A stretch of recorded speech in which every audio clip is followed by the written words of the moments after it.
Thank you so much, and I'm gonna be brief. Now, let me say this. I am not a social media expert. Not an expert at all. I'm only an expert in one thing. And the one thing is not being an expert in anything. That's what I'm an expert at.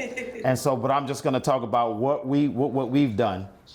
The conversation we had, Givelify called, I go to, I don't know what it's called. It's called Conversations in Phoenix every year. It's what they would consider the top 100 black pastors, and everybody's in the room. But the founder of Givelify is in the room. And so when Givelify first started getting popular, we got in early, and he assigned us, I don't know a lot of stuff, so I'm just gonna tell you what's going on, but I don't know the name for it. Y'all can make up names for it, and it'll be right.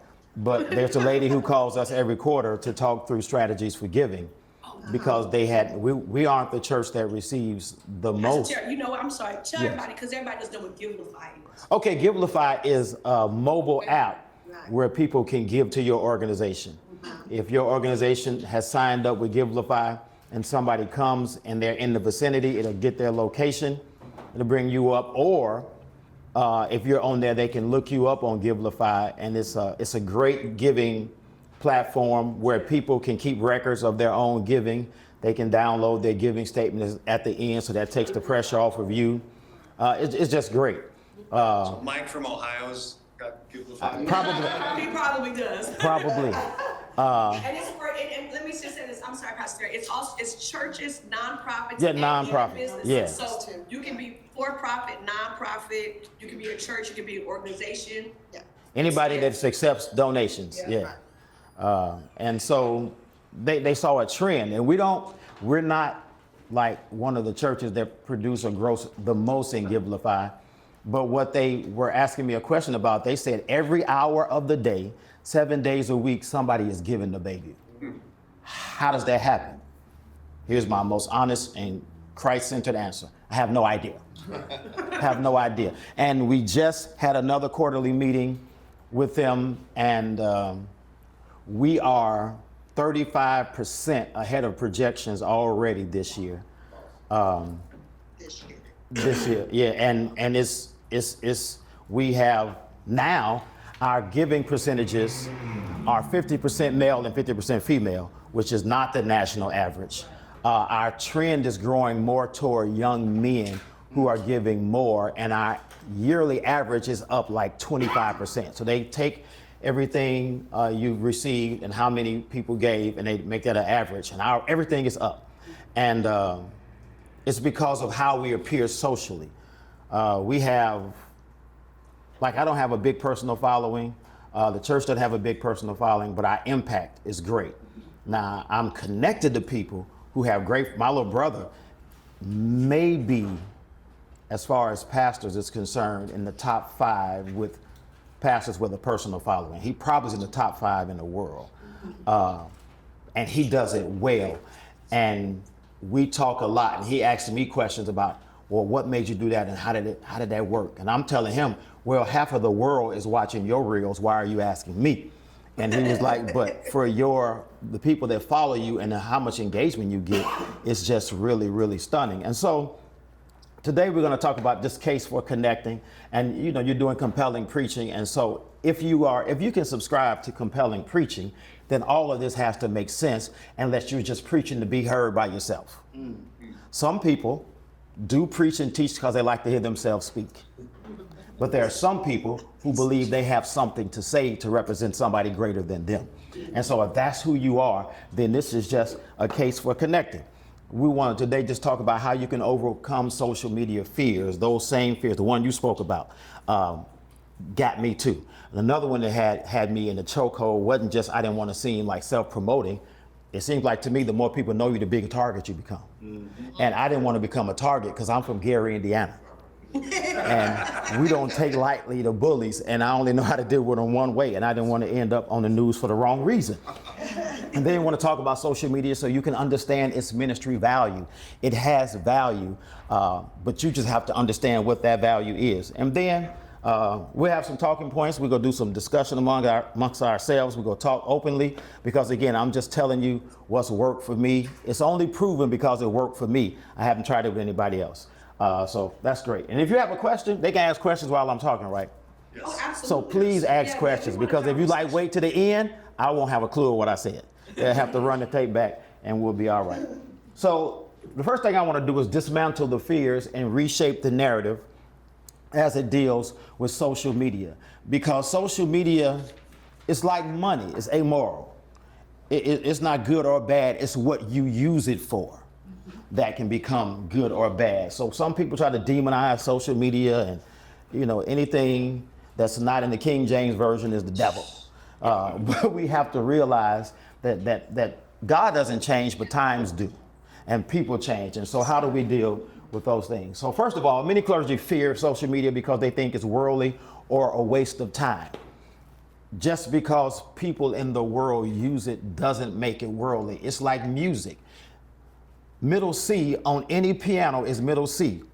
No middle C is anointed more than the other one. It's just the lyrics that goes with the music. Music is music. If I play a tune and don't give you the words, you don't know if I'm singing about God or garbage. And so it's the same with social media. It's not a worldly thing because it's not anti-God or anti-scripture. It's what you use it for, and it's not a waste of time. If social media were a waste of time, everybody in here uses some kind of media, digital media, right? At least anybody send text messages? All right, anybody got a wireless phone, a digital phone? Unless you got a flip phone and still got a green screen, you're using mainstream media. And so it's not a waste of time. It's not worldly. We just have to reshape how we see it. Let me keep going. So when Jesus was here, and I know we have other religions, but I can only speak from this perspective. And so, but I'm really interested in how you can go to a Buddhist culture and use these same principles. And now you have me really intrigued on how we can make sure that all of this stuff you can apply in your context, because if it's true here, it should be true everywhere. So we have to find a way. Now I'm gonna have a headache trying to figure out how to help you do this. So like I said, many people think it's worldly, but here's the thing. Fear often masks opportunity. A lot of us miss opportunities because we fear them. That's it. We are afraid. How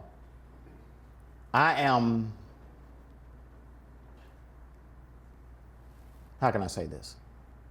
So y'all gotta listen to the whole statement before you judge me, all right? Because I'm seriously silly. That's what I am. I'm never serious, but I'm seriously silly. I have an addiction, and I'm proud to own it. I'm addicted to adrenaline. That just means I like to do dumb stuff. So don't get me wrong. I like to go skydiving. I like to get in the cage. Well, I don't do it anymore. Get in the cage and watch people feed sharks, because that shark got in the cage with that guy last time. But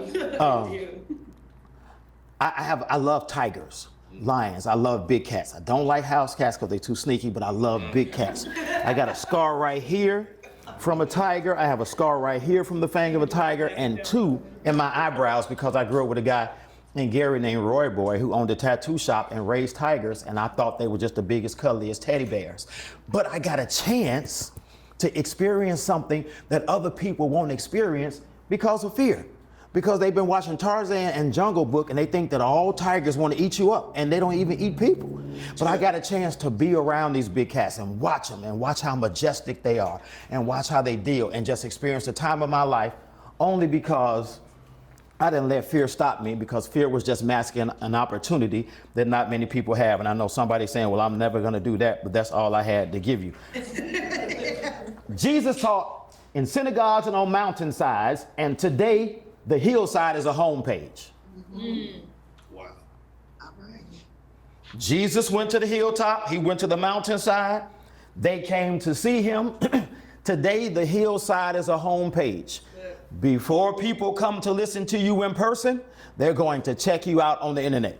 That's true. They're not just go pull up. Trust you me. This generation, they shop online, they get food online, they got DoorDash. They not pulling up to your church and just, this ain't shooting dice. they're not going to do that because people feel like they don't have time to waste. And if I'm gonna waste time to go somewhere I shouldn't have gone to hear something I didn't need to hear, I might as well stay at home and watch people I'm used to watching.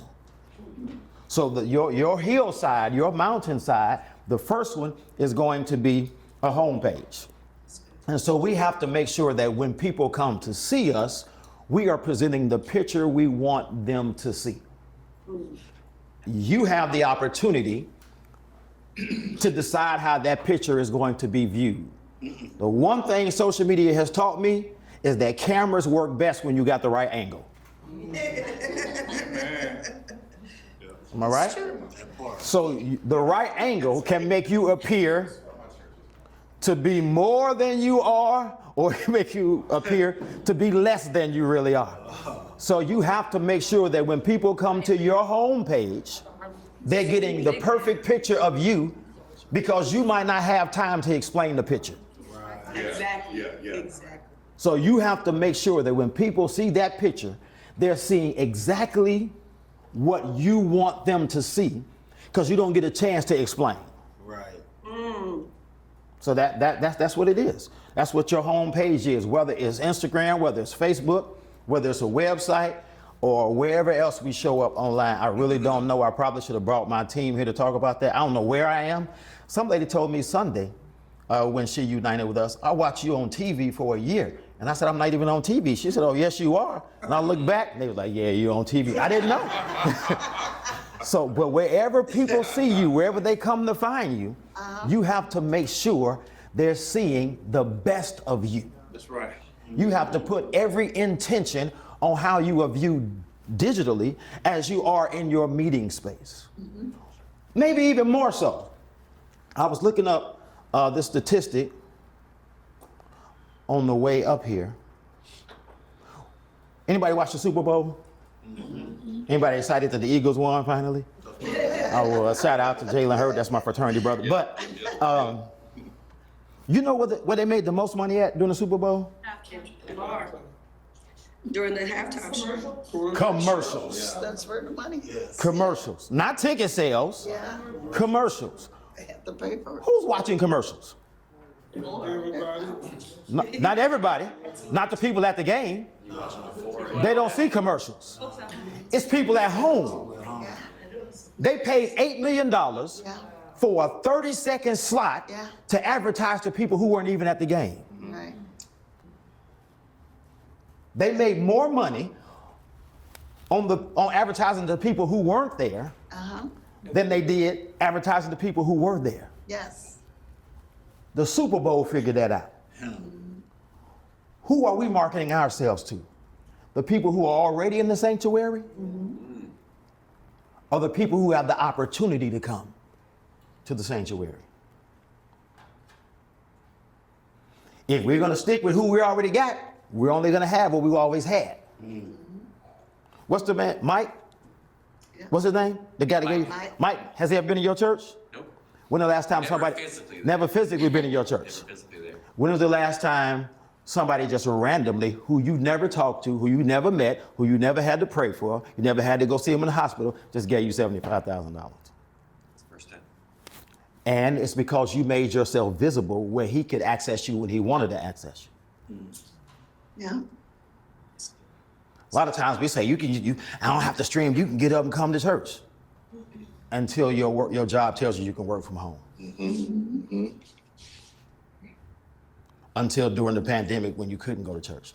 We weren't that big socially either. What worked out for me is every year I do this series, a revival called March Gladness. My brother Keon Henderson comes.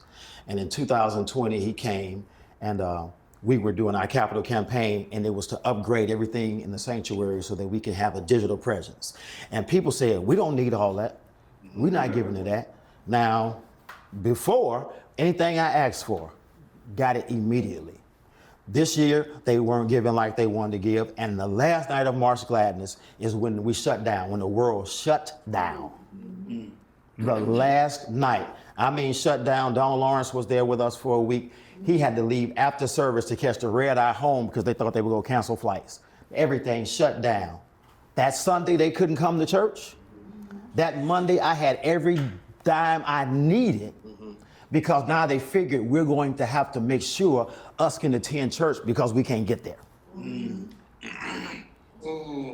They didn't see a value in it till that's all they had. Why can't we have the same compassion for other people? Why does it have to get bad for us to realize it's bad? So we became this digital presence. And Jamal Bryant, he said this in conversations. I believe we were the first church to start pre-recording services. Because that Friday we shut down, that Saturday we all met at the church and we pre-recorded services because we didn't know. Who knew? None of us had ever lived through a pandemic. So we didn't know if he was going to be on house arrest for 2 months. So we came in and Saturday we did like 4 services. We did service, 2-hour break, had breakfast. Service, 2-hour break, had lunch. Service, 2-hour break, had dinner. And then we had a midnight service to close it out. And we packaged them. And our church, the viewership grew like, we went from maybe 2,000 people a week to 20,000 people a week. When we came back, I don't know what church came back, because everybody I saw that came back, I had never seen before. But they were members of Bayview. They were in impact groups. That's our small groups online. And it's because they had did it online. They'd done it online. And we were one of the last churches to come back. We didn't come back to 23 full time. We were at 1 service a week, went to 2 services. Now we're at our 3rd service this year, March, the 3rd Sunday in March, we added our 3rd service. And this is all tied to social media, people just seeing us coming. We were supposed to start Easter Sunday. We couldn't because my sanctuary holds 600 and we grew by 576 last year. This year we're already at 398. So they're asking, so when we gonna start our 4th service? I said, the moment I quit, because I'm not doing 4 services a Sunday. I can't have it, I don't have it in me. But we have to make sure that people can find us. That's right. Your homepage is your hillside. And did I do that? Just push back. Yeah, there you go. Should come up. I didn't do this. I promise you I didn't. Please check. June did it. There you go. Oh, all right. This is not about self-promotion. It's about gospel amplification. Broadcasting has taken on a different meaning. Broadcasting with C was physical. Broadcasting now is with waves. And to cast broader, the signal has to be amplified. And so this is about gospel amplification. Yes, you're going to have to promote yourself. But here's the truth. More people are going to know you than they know your church. If you want people to know about your church, they have to find pleasure in knowing you. If you talk to people, especially in our culture, if you talk to people and ask them what church they go to, they won't give you the name, they'll give you the pastor. When people come to visit San Diego from Houston, they don't come and say, hey, I'm a member of the Lighthouse. They come to say, hey, I'm a member of your brother's church. I'm from Gary, Indiana. When I meet people out here from Chicago, what church did you go to? Oh, I went to Reggie Sharp's church.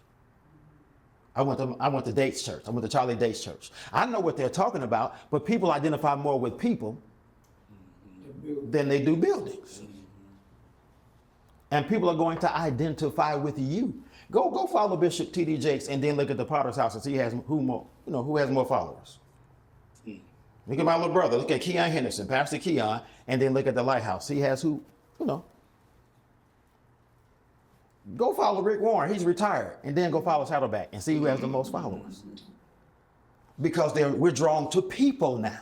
That's why reality TV is so popular, because we like being in people's business. Yeah. It just is.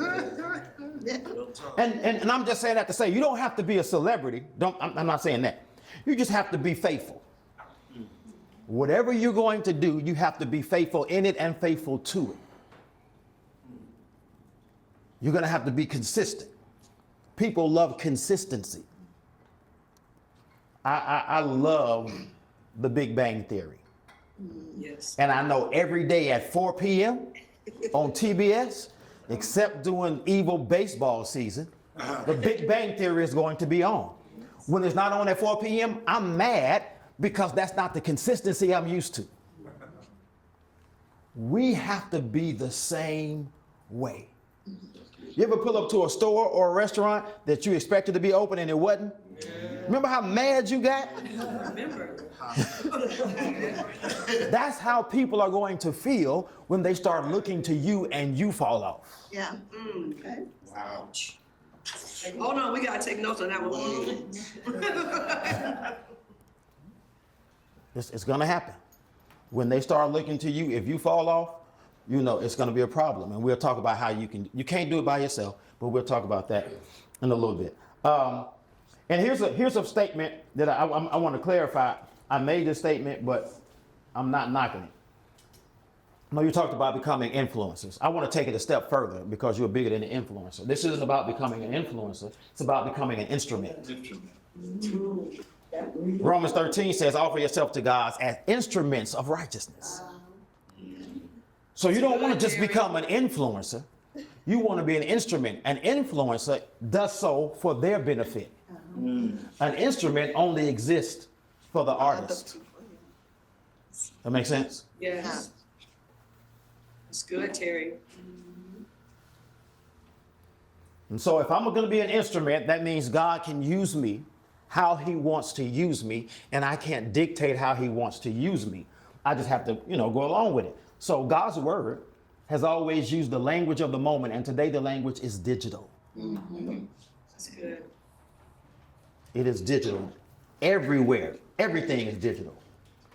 And I'm not going to act like I'm just all the way, in it, because there's still some stuff I'm scared to do. Like I'm scared to take a picture of a check to deposit it. Right. I'm scared. Not by yourself now. Yeah, I haven't been to a bank teller in years, but I don't know about, because people, what if they, no, I don't want it. I want to put my check in the bank so I can know it's there. Wow. But everything is digital.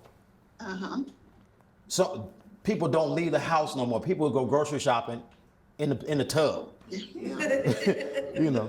Everything That's right. is digital. Right. If everything is digital and people are not afraid of it, why are we keeping God from the digital space? All right. Why are we making it so difficult for people to come in contact with God? It's just because we're not used to it. It's new. We don't like nothing new. Change.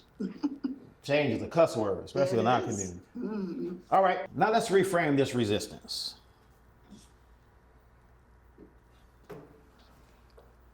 Fear says it's not for me. Faith says if God is in it, I'll grow into it.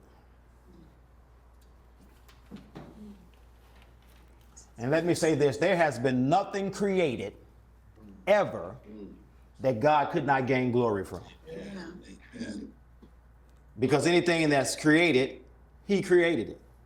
And he wouldn't allow anything to be created that he couldn't use for his glory. That's right. That's right. And so one of the things is also this. The fear is if I don't go viral, I fail.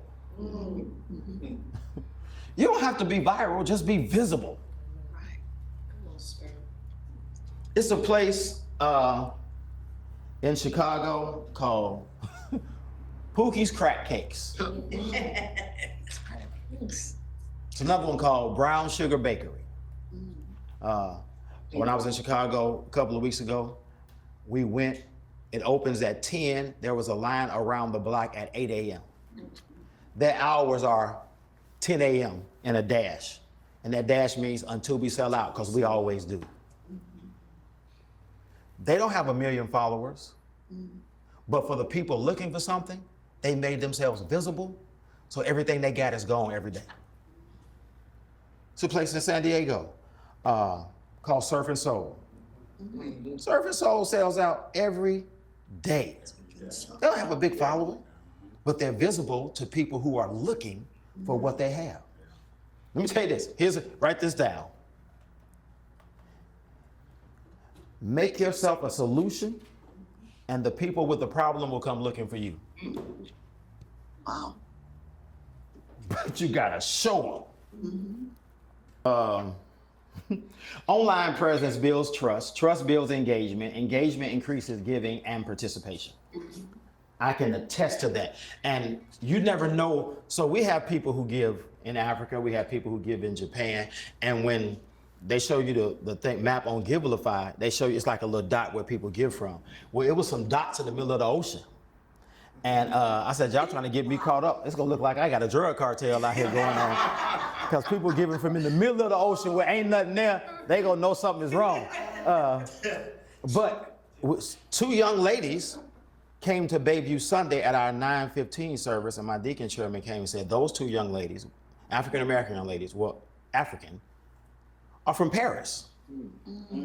They saw us on Instagram, and when they decided that one of them goes to Auburn and one of them they were both born in Paris. One of them goes to Auburn, and Auburn, one of them schools in Alabama. I didn't ask because it said Alabama, and I'm a Notre Dame fan, so I don't care about Alabama. But they decided when they wanted to do their first U.S. tour, they wanted to go in California, so they made their first stop San Diego so they can come to church.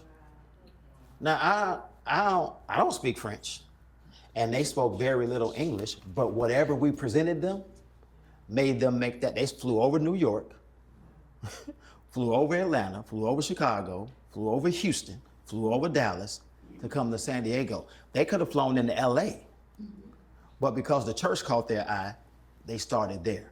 Because you never know who you're reaching when you give people an opportunity to find. All you have to do is make yourself a solution, and people with those problems will find you. So a lot of people feel like, how can I say this? If we cater to a digital audience, we're selling out because these people here have been with us, and we're selling out. It's not selling out, it's stepping up. Remember what remember what Mordecai told Esther? Who knows If you don't now. whether God hadn't chosen you Yeah. for such a time as Not this? this. Oh, Who knows? Maybe you're in this cohort. Maybe you're here today. Maybe you're hearing this because God has been waiting on you to become a solution to a problem he's been trying to solve, but you're moving too slow. This is gonna be me and you today, so just know that, because now I'm determined to make sure you can connect. So remember that, yes, You said using online is not selling out, it's stepping up. stepping out, thank you. Yeah. I'm stealing all of your. Okay, Plagiarizing you. that's all right. And you gotta use what you got. Jesus used hillsides, he borrowed donkeys, he borrowed a boat. Today we don't borrow a boat, we just borrow bandwidth. That's all we're doing. We're doing what Jesus did. Whatever he could use to get the message out, he did. It's our job to do the same. And it's, What? yes, Wow, that's interesting. You said that's amazing. You said use what you got. Jesus used hillsides, boats, donkeys, et cetera, et cetera. When you said that, it just illuminated how a lot of people said it, how compelling preaching is about broadening, right? And so most times we tend to think Jesus' preaching is the red letters, but the donkey preached, the hillside preached, right. the boat preached. Like all those were part of the preaching context, preaching moment, and not just the red letters. And we tend to think, is when you just said it, just wow, like all these things preach. And so when I use what I have, it's not just the red letters of Najuma, it's everything around the context to include the digital space. So thank you. I just and without becoming too preachy, yeah. it is it's a current theme through the life of Jesus that you use what you have to get what you don't have. Like blind Bartimaeus. Yeah. He was blind, so he couldn't see. The Bible said when he heard Jesus was coming by, then he cried out. He couldn't see Jesus. He just heard that Jesus was coming. Right. So he used what he had left, which was his voice, to get what he didn't have, which was his sight. So sometimes you have to use what you have to get what you don't have. You got to use what you have. And what you do have is your voice. It's not just a marketing tool. Social media is not just a marketing tool. It's a discipleship tool. Come on. Sister just said that. She uses it now as a discipleship tool. Why? Because that's where people are. I guarantee you, more children are on Instagram than they are in VBS. I guarantee you. Yes, Absolutely. that to be true. I guarantee you. Right. More people check text messages than they do emails. That's true. Yup. Right. Quick and easy. You never know. And you can engage people. How do I engage people? Because you can set up systems. They have systems now that are very affordable where you can have text message groups. And you can ask people on Instagram, because now they got those polls, that yes and no kind of stuff. And you can get people to subscribe to stuff. You can give them a link. You can put QR codes up. And you can start having them subscribe to what you're doing if you make it free and you can get it free. And now you have an access into their life every day. And they've given you that access. Are they going to read 365 text messages from you a year? Who knows? But whatever they read is more than they have been reading. And so we have to use what we have. It's an engagement thing. People give to what we're doing all the time. We tell them. I don't guilt people. I don't guilt trip. My offering appeal lasts about 27 seconds. It sounds like this. Thank you for those who are giving online. Here are our online giving platforms. Deacons will be at the doors on your way out. Let's stand. Because I preach about giving, I teach about giving. It's a part of everything I do. There are some things that are going to come up in every sermon. And the reason they come up in every sermon is because people need to understand it's not a special thing, it's the right thing. We talk about, yes. I don't know if you're going to address this in I think one of the challenges that I have, maybe others do, in terms of, it seems like we're dealing with two different, we have the people that are there, so we have that, but then we also have the people that are online, which is kind of like a unknown space.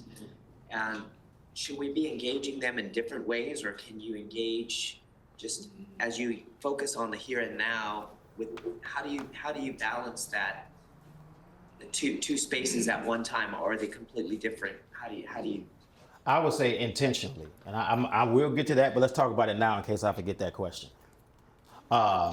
When we're in service, the first thing people had to get used to was seeing people with cameras all over the place. Yeah. And they in the way. I said, you only feel that way because you're sitting here. Now, that wouldn't make sense nowhere. I said, have you ever watched an award show?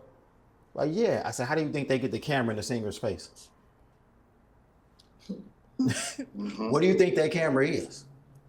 When you see the whole stage, you don't see them there. That means at one point they will move. So I engage with people intentionally. If the camera gets close to me, I turn straight to the camera because I still know that those watching in-house are going to see me looking right at them still. But I do everything I can to make people who are not in the sanctuary feel as valued as those who are in the sanctuary. They don't. One of the things I won't do, we have some classes and stuff that people want me to do, put them online. And I say I have to sit down in front of a teleprompter and teach. And so when I have a space where I can sit down in front of the teleprompter and teach right into the camera, I'll put them online. You can just record you teaching the class. No, that tells people they're an afterthought. And so people like one-on-one, they want to know their value. They want to know they're important. Just like I'm looking to make sure I've looked everybody in the eye and in the face at least once while I'm talking. I can't look down and just talk to you and feel that you feel like you're engaging with me. And so you have to start doing it intentionally, but it's something that you have to talk about to the congregation so they'll know why you're doing it. You can't just start doing it immediately. I learned to engage during the pandemic because I was standing in the pulpit in the sanctuary preaching to a camera and my worship team. So I preached to the camera. So it became second nature. So now I just know how to engage the camera, and we do have to do that. And we have to make sure we go over and above because you want the people who are at home to feel like they are a part, so they'll do what you expect people who are a part of your church to do. That make sense?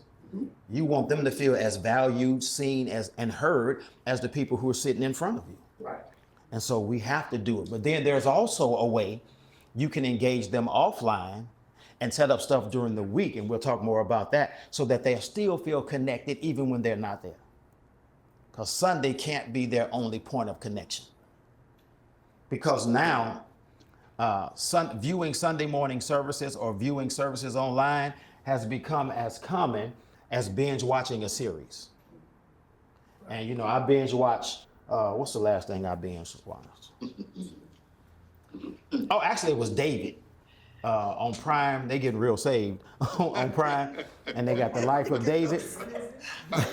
And I watched all 8 episodes in like one day. I got caught up and stopped. But I ain't connected to nobody on that screen. I just got caught up in the story. And unfortunately, that's how church is becoming.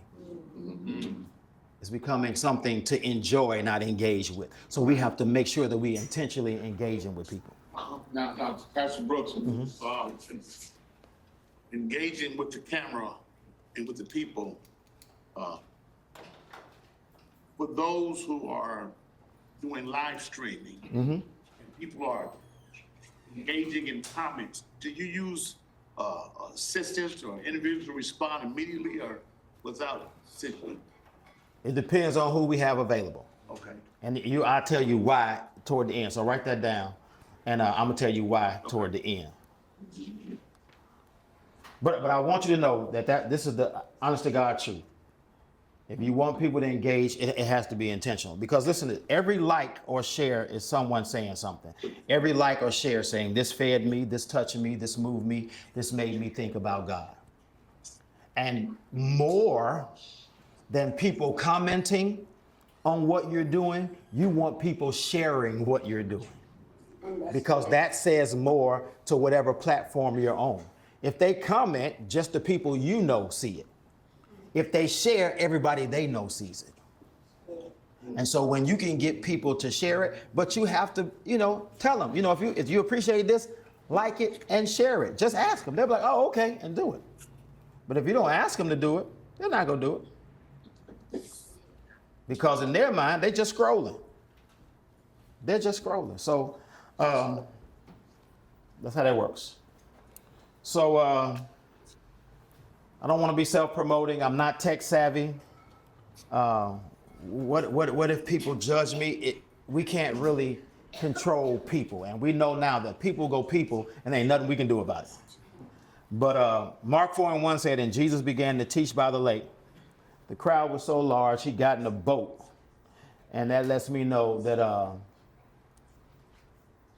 Jesus found a platform for every setting. Every setting. When he had a big crowd, he got by the mountainside. The mountain became his acoustic system. When they pressed on him at the lake, because church started getting good evidently, he got in the boat and pushed back so his voice could broadcast. We got to make sure we find a platform for every setting. And this isn't optional anymore because more people are online than they are in buildings. Nobody, no company, no nothing can say we have more customers that come inside than people that shop online because it's just what it is. And they made it like that. That's how they stayed afloat during the pandemic. Listen, you probably could buy the Sun online during the pandemic. Somebody was selling it. I'm sure they had the Sun on Amazon. So if Jesus could find a platform, we have to find a platform. He didn't let anything stop him from reaching those who wanted to be reached. But we are content letting things stop us from reaching those who want to be reached. That's right. And they ought to come into church. They didn't grow up like that. I grew up in a house. My dad was a pastor. Both my grandmamas went to church. Both my grandfathers were deacons. Everybody went to church. I grew up like that. Everybody didn't. I have a grandmother in my church who's 40, a daughter who's 20, a child who's 2. They all just came to church for the first time Easter Sunday. So they didn't grow up like we did. So we can't expect them to be who we were or who we are. So we got to reach people where they are. What if Jesus would have said, if they want to hear me, they'll come to the synagogue? 20,000 hungry people is what you would have had. So Jesus found a platform for everything. All right, quick question. I'm gonna just say this, hear me out before, we listen and we don't judge. Sometimes it's better to not engage during the service, because if it's on like Facebook or something like that, if I reply to your comment, you're gonna see it whenever I reply. If I reply to your comment during the sermon, I'm probably gonna distract other people from the sermon to the comments, or I'm gonna distract that person I'm talking to from the sermon. If you go back and do it during the week, it has more impact, because now you took the time and you can engage me personally. So I would say, don't really engage anybody during the service. Let it end and then go back and show how intentional you are. Thank you. I liken that. That's good. Engaging during the services, I liken it to being in a live service and people talking across the aisle. Right. Interrupting your focus on worship. So yeah, I mean, it's so many ways because of social media, because once it's posted, it's there. And if I reply to your comment, it's gonna let you know so-and-so replied to your comment. And then the conversation starts and you start to build a rapport. They know their value, they know they're seen, and they'll be back. Thank you. Second question, what could change in your ministry if fear no longer dictated your digital presence?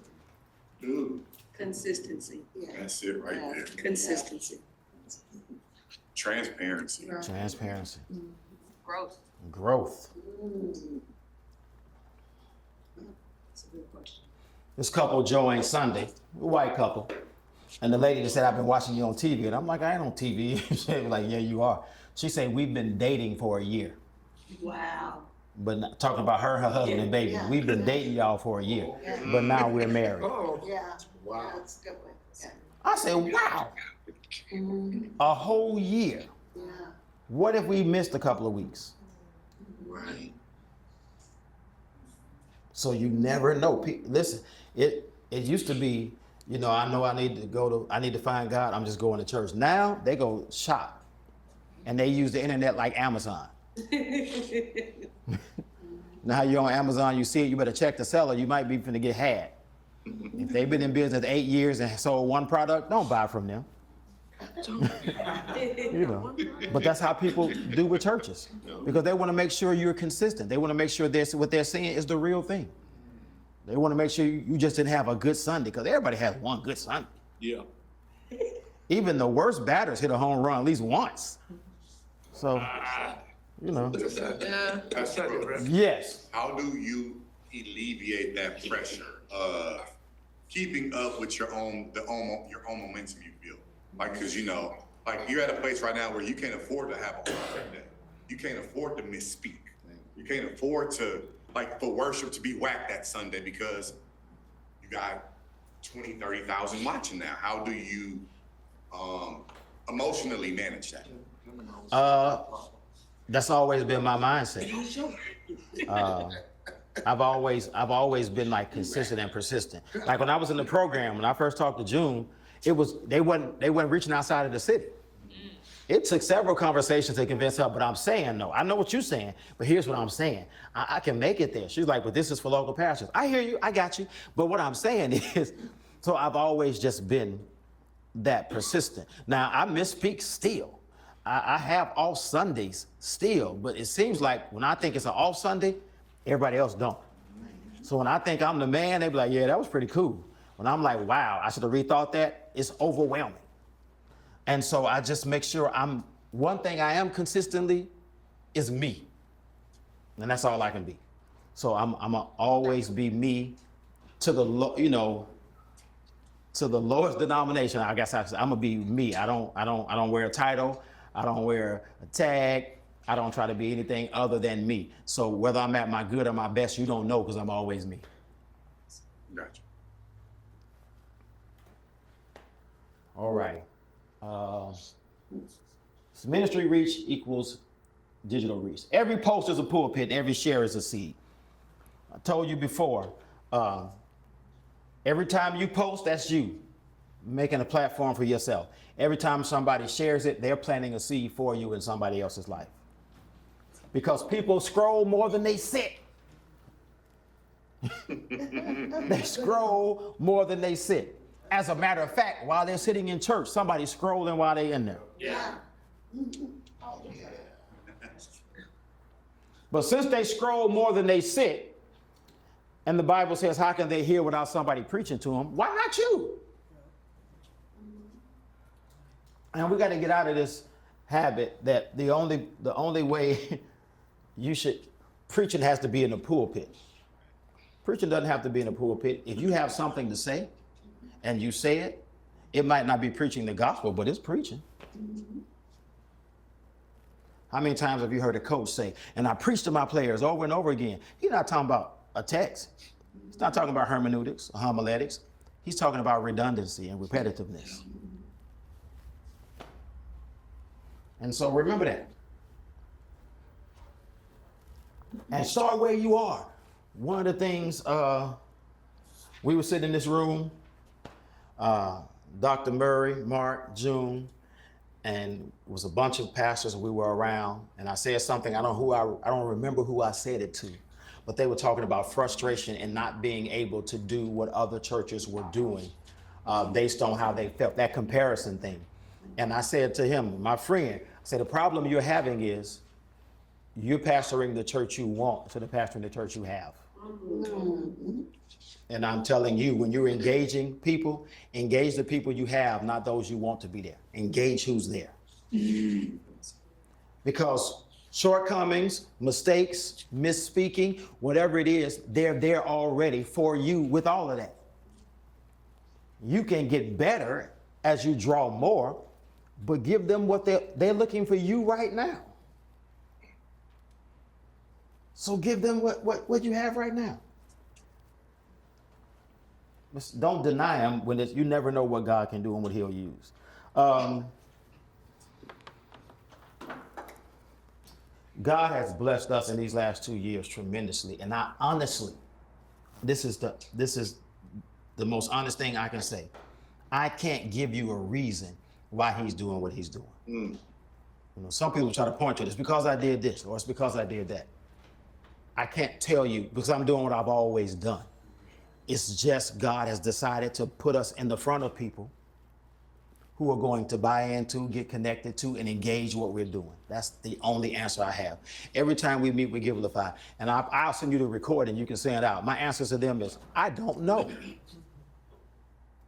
They're like, well, how do you do this? I don't know. I can't explain to you what we're doing. We're just trying to do what we do and do it to the best of our ability. And however that's translating, I don't know. We have people, I got a friend who pastors in Nairobi, Kenya. Every Sunday at our 9:15 service, I shout him out because he preaches at his church and then tells his church to go home and watch our service. Have no idea why. It might have been the tiger story I told, but I have no idea. Ain't no tigers in Nairobi, so I don't know. But I watch people, and it doesn't have to be a sermon because most people want to know you. So if you don't share something other than you in front of a camera, you won't hold them. People don't want everything you say. They don't want to see you in front of a camera standing in preacher pose like this. They don't want to see that. Hold the camera up and talk to it while you're walking somewhere. Because people relate to people, not positions. Everything doesn't have to be professional and packaged. More people will hear you preach. When they like what they see, they'll be willing to listen to what you have to say. And you have to show them you. They want to see where you eat. They want to see where you shop.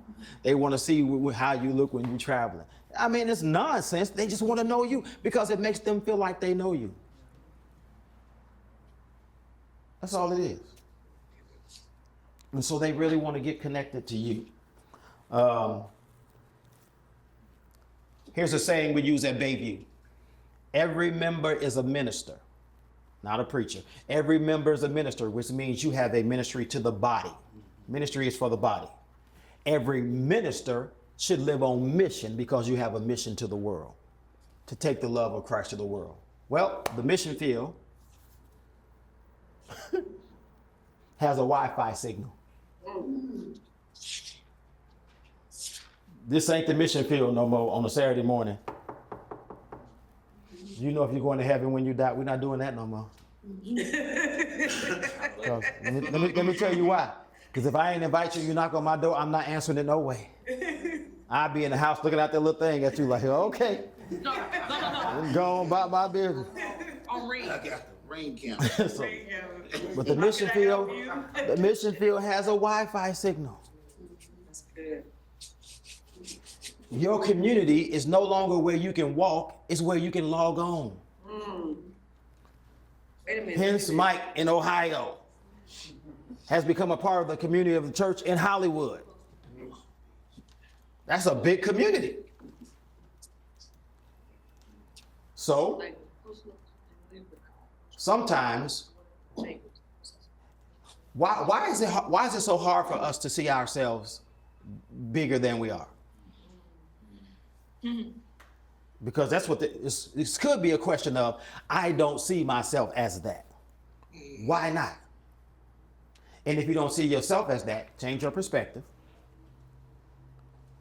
See God like that, and then see yourself in God, and then you can see yourself like that.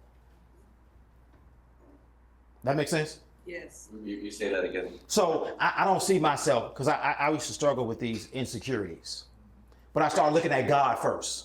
And so when I started looking at him first, I'm qualified because he is, not because I am. So because God is God, I'm good.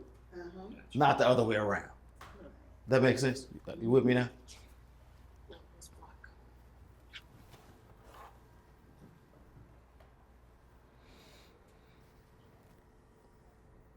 Oh, I see that. Oh. Have anybody seen ministry moments online that impacted you? Yes. Tell me one that wasn't in the pulpit.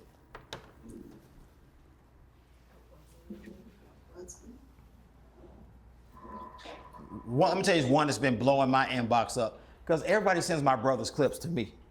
Like, I'm like, so y'all know we talk every day.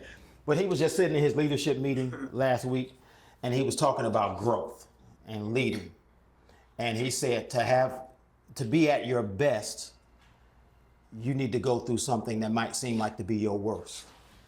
And then he simply said this: a pencil is nothing without a sharpener. He said it's the trauma of being sharpened that makes the pencil able to write. Right. I've gotten that at least 100 times. In a staff meeting, somebody caught it and posted it. The first time I was convinced that we should be on social media, he came to California to visit, just needed to get out of Houston, and we had just remodeled Bayview. And he said, give me a tour. So I'm walking him around, and somebody pulled their phone out and went live. 20,000 people watched us walk around Bayview and just talk. I didn't even know they were recording. We have a room for those who are on the autism spectrum. And to get in the room, the children have to climb up and slide, and it's a sliding board. And it was just remodeled. And so me and Keon, he's 6'4". Me and him on this slide that comes to right here. Didn't know it, and we just going up and down the slide, laughing, wrestling, talking about church, talking about ideas, and 20,000 people were watching us. And we didn't mention not one scripture, not one text. We just were talking. And that's how my following grew, because they started to see me as a person. People follow people, not positions. They follow people to criticize. They follow people to connect. I mean, they follow positions to criticize, follow people to connect. Yeah, I'm thinking about us. It's a father who has a son who is differently able, and he was talking to his son about not quitting, and it was. I was in tears, but based upon the commentary, all the other millions of thousands of people that watched it were also in tears. But it was a true ministry moment for anybody that thought about quitting on themselves. It was. And it's real life. Yeah, and it was just a dad who's working with his son. Yeah, because believe it or not, people out here living, and life be lifing. People out here. And so that's what they want to see. Quick question. How could your church benefit if 100 more people heard your message weekly? Let's just say, based on the national average, people who are engaged in church give a minimum of $1,200 a year. 100 more weekly. And people don't mind giving to what they believe in. It's true. That's why GoFundMe is making so much money. People, I ran into a stop sign on a pogo stick. I need $2 million and they get it. Because people will give to anything that they connect with. That is true. I fell off a pogo stick one time. Here's $1,000. Are you kidding me? So people could benefit. You never know how many people whose life would be changed. You never know how many people. I mean, just you never know. You never, ever, ever know.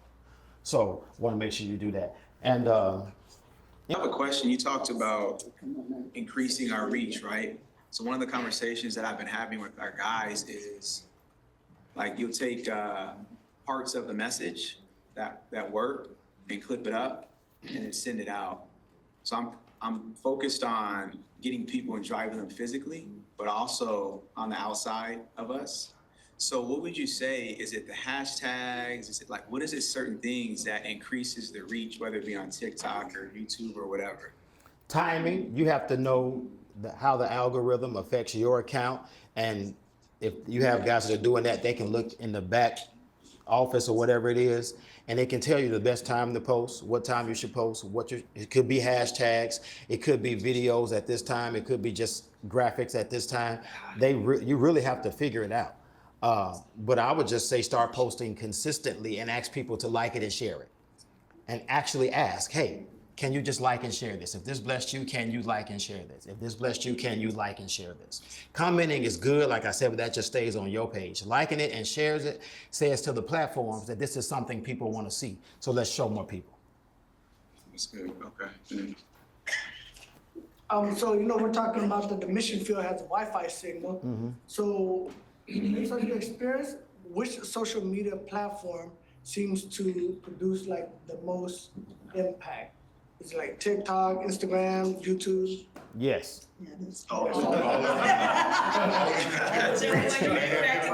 Because they reach different people. A younger generation is TikTok. An older generation is Facebook. That's Instagram. People who want to rewatch stuff, that's YouTube. It reaches different people at different times. And some of our, on Sunday, I would say YouTube. But by the end of the week, I would have to say YouTube, Facebook, Instagram, because that's just Sunday. Yeah. Live. But then during the week, everything replays. Do you alter your content for the different platforms, or do you just keep it all the same? So when we stream live on our website, on our mobile app, on Facebook, and on YouTube. After that's done, they cut the sermon down to where it's just a sermon. And then they might separate the worship. And so it's just that sermon, so they don't have to watch the service. They can just get to me. That's all we do. Yeah, but I don't alter it, yeah.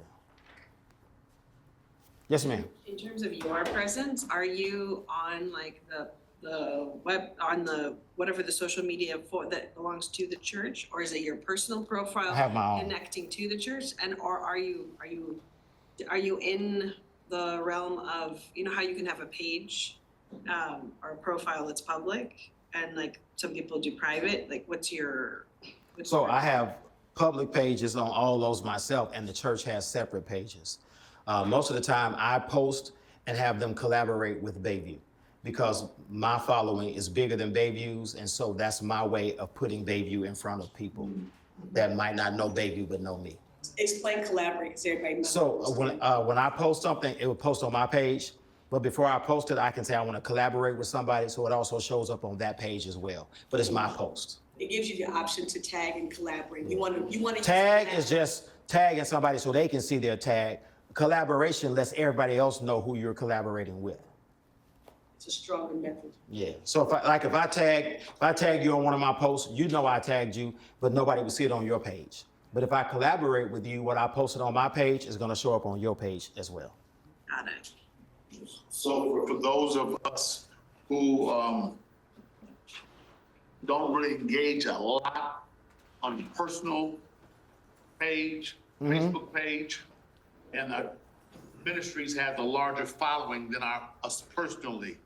Because you mentioned that people connect with people more than with the ministry name. Should I focus on increasing my personal? Absolutely.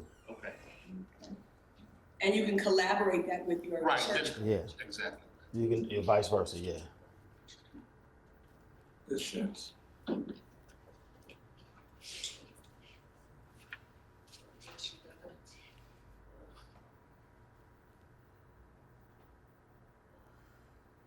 So here we go. Now remember, you don't need to be everywhere. You just got to be intentional where you are. So wherever you go start, just be intentional. And I mean be intentional. They have a thing now where you can schedule posts. So you can do them all week and schedule when they go out. If you go forget, take the time to make sure nobody knows you forgot because you were intentional about it. Intentional presence and the spirit-led strategy. Look at this. The spirit gives the message. The strategy gives it momentum. Wow. So the spirit is going to give you the message, but a strategy will make the message live on. That's good. You can see now when people repost stuff that you posted, people are posting messages from 2 and 3 years ago because it still has momentum. So either you can be satisfied preaching on Sunday and it stopping there. We just talked about you wanted to compelling preaching means your preaching will go outside of the pulpit. This is the greatest opportunity to do that. And so let's keep going. 3 content pillars. These content pillars help you keep it simple. Inspire, inform, invite. And that's what we get ready to talk about. And Doc, you was talking about sowing your seed. Ecclesiastes 11 says, sow your seed in the morning. You do not know which will succeed. So you don't know which post is going to be that one. You don't know which post is going to keep somebody from going off the deep end. You don't know which one. Because God uses it how he wants to, not how you decided for it to be used. Always. See the one you don't know. So here we go. Inspire. You can post scriptures, quotes, prayers, or video devotionals. You got a living example of that right here. She just talked about that before I got up here. If you feel that you're a person who's very inspirational, here's how you do it. And I mean, make it look personal. Don't over commercialize it because it's going to feel like it's a commercial. Make it personal. Pull people in. You want them to feel like they're hearing this was meant for me. One of the greatest compliments they can pay to us after a message is, you were talking right to me.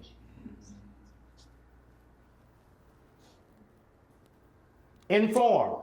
That's where you go, you make announcements, you have updates, you show behind the scenes stuff.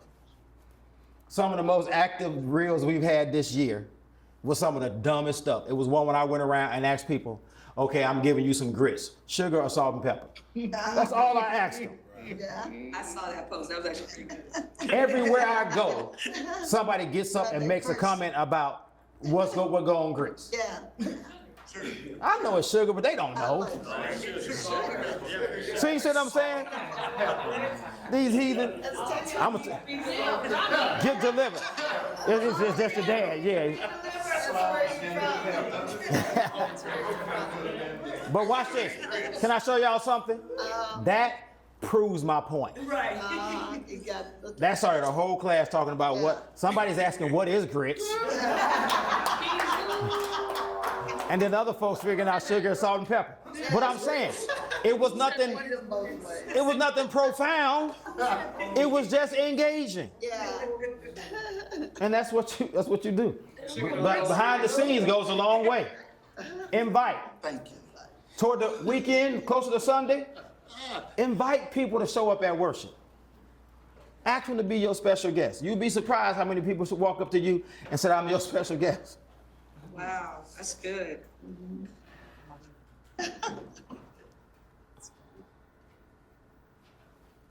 Y'all got that? Yeah. So here's a rhythm. That's a 3-day rhythm. That's as simple as it can get. Monday, post a devotional, a scripture post. Wednesday, midweek encouragement or a story. Saturday, invite them. It's simple. And that's you can do that consistent. Your homework is to grab your phone sometime this week and post whatever you wrote down. Nothing fancy. Just it could be you sitting in your car before you pull off. It could be you walking in the store. Something very informal and personal, and just post it and just watch how people start engaging. Question on that, do you recommend, because what I do is I do a bunch of stories, but I don't do a lot of posts or reels, but I know reels work really well. So when you say posts, stories or posts or reels or just all of them? So it depends on how wide you want it to be cast. Your story is only going to be seen by people who follow you. Yeah, and it's 24 hours and it's gone. But a reel can end up in the algorithm and end up anywhere. On Instagram, it shows you, and most of the things I get is so-and-so followed you from a reel. So-and-so followed you from a reel. So-and-so followed you from a reel. Because they can put you in places where they feel it should be. That's just how, I don't know how. With that reel, does it help? You said timing, but does it matter about like hashtags? Because I heard you can look popular hashtags that are trending and it helps. You can. Okay. But just know those hashtags put you in places where you might not always want to be. Okay. My man was saying, one of the things we deal with is the backlash where people get on there and they just want to be negative. Yeah. Sometimes those hashtags can put you in that space. Okay. So when you post them, just make sure you draw the line. Don't do Friday night. When you're talking about God, because you're gonna get the wrong people there. So yeah. Yeah, like if you do hashtag Trump, it's gonna put you in, but Oh yeah, it's gonna put you in places you don't want to be. You don't want to be there, right? even if you're talking about Trump, it's gonna put you with people that support Trump too. Right. No telling where you might. All right, so here we go. And I'm gonna answer a lot of these questions. So here's the question. We've been asking this question. Who's in your pew? Look at this. You're not supposed to do this alone. Jesus sent his disciples out 2 by 2. So here we go. This is gonna hit a lot of stuff people ask for. Don't look for perfect, look for willing. It doesn't have to be perfect. Look for those who are willing. You don't need a staff, you just need a system. Yeah. Equip them with clarity, not just expectations. Job descriptions help volunteers feel confident and valued. That's good. You don't need a staff, just a system.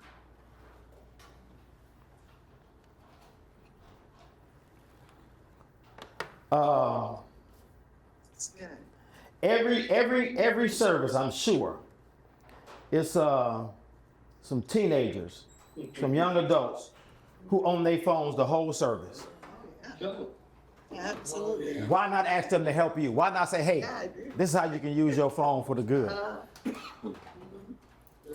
The way we started our social media is parents will come to talk to me and say, can you say something to our children about being on these phones in service? I say, yeah, but you ain't gonna like it. Well, go on and say it to them. I said, all the parents who have children who've been on their phones all service, have them stand right now. And they stood. I said, can y'all come here? I need to talk to you after church. And I gave them all jobs running our social media. Amen. I'm like, since you on your phone, That's right. Make let me it help work. me help you help me. Yeah. And so the first people to start taking our cameras was 10-year-olds.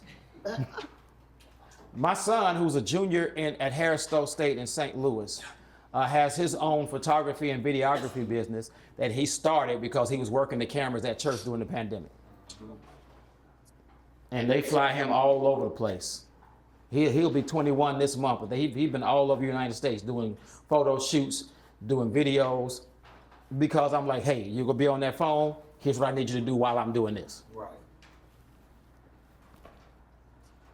And that can be a real, all you gotta do is get somebody with a phone, a teenager, get them something to steady them, or hold their hand, and just do this. Doing the service, and then turn to you and say live now, and put it on there, and then you got that. It's very simple. And trust me, they know how to do it. So suggested roles, and we're done. You want to get a photographer, and that's somebody who just takes pictures. They ain't got to be a professional.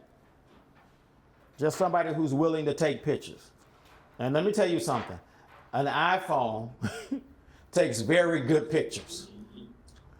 If they don't know how to do it, tell them to go to the Genius Bar at Apple and let them instruct them on what settings they need to use to take good pictures and videos. So I didn't know you could change that in there to recently. So, yeah. Not the Android, huh? Them Androids ain't got no Holy Ghost. Third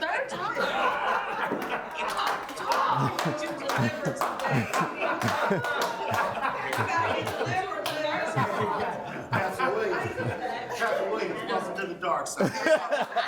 It's good on me. That's a laptop. He on his way. He on his way. You're not far from the kingdom. That's one of our biggest arguments in church. Oh yeah. Listen. In family. Let me listen. Hold on. Everybody, stop. Don't say nothing. Look at me. On Sunday, take your phone and walk up to people with your own, just doing a reel, and say Android or iPhone, and let them answer. Post it and watch how many people engage. That's the kind of stuff that has nothing to do with nothing that people want to be a part of. I'm on it on Sunday. Do it. I'm on it. Do it. I'm telling you. Don't do it from your phone, or the video probably gonna be upside down. So listen, right. You gotta have somebody who can post. That's right, okay. Find somebody who can post. Find a teenager and say, hey, I'll give you $20 a month to schedule these posts for me. They'll probably do it in 10 seconds. Yeah, So you gotta have a photographer, you gotta have a poster, okay. have somebody that handles your live stream for you. I don't care if it's one camera. It doesn't have to be a lot to start. If you never get started, you'll never get started. Then have somebody do graphics. If you don't have anybody that can do graphics, tell them, if you have somebody that's halfway tech savvy, tell them to download Canva. Yeah, Canva will pretty much do it for them. Or absolutely. Chat GPT. All you gotta do is tell Chat GPT what you want, and the demons inside that thing will work in your favor. And then tell them to fix it whenever. Right. So look at this. I want you to understand this, because how you treat people matters. Volunteer doesn't mean amateur, it means available. Yeah, absolutely. And so treat people like they have value. And I'm done. So ask yourself right now, every time I gave one of these, somebody came to your mind, who it was. Remember who it was. And then what stopped you from asking them for help before? It's great. And another challenge would be, besides posting what you wrote down, ask the people who you thought of before this week ends, would they be willing to help you? It's good. 'Cause most of the time, they haven't said yes because you haven't asked. That's right. That's true. Any questions? That's all I got.